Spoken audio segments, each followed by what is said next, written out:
L'éboulement du 30 avril 2010 n'avait par chance fait aucun blessé, mais prouvé, une fois de plus, la fragilité de la roche.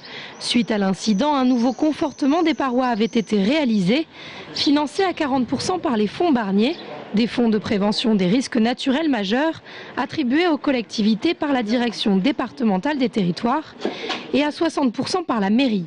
Cette dernière était intervenue uniquement parce que des blocs de pierre étaient tombés sur la voie publique. Sinon, c'est à la charge du propriétaire de l'habitat troglodytique, responsable de la roche située au-dessus et en dessous de chez lui. Lorsque l'on vend un troglodyte, nous sommes dans l'obligation de faire venir les cavités souterraines avec un géologue qui expertise le rocher. Ça, c'est obligatoire. Ensuite, de notre propre initiative, nous pouvons tous les 3-4 ans faire venir le géologue justement pour une nouvelle expertise du rocher, pour être rassuré de tout compte fait. Un entretien assez peu contrôlé donc, mais que les propriétaires ont tout intérêt à faire pour leur propre sécurité. La mairie, qui n'a pas la charge du coteau, cherche quant à elle à inciter les troglodytes à être vigilants afin de prévenir tout nouvel éboulement.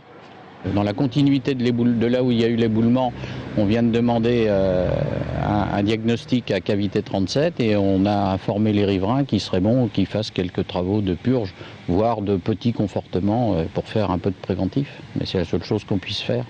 Les propriétaires peuvent donc effectuer des travaux de purge, c'est-à-dire décrocher les petits blocs de pierre qui menacent de tomber, ou de confortement en faisant placer des tirants, des tiges métalliques de 5 à 6 mètres de long, dans la paroi.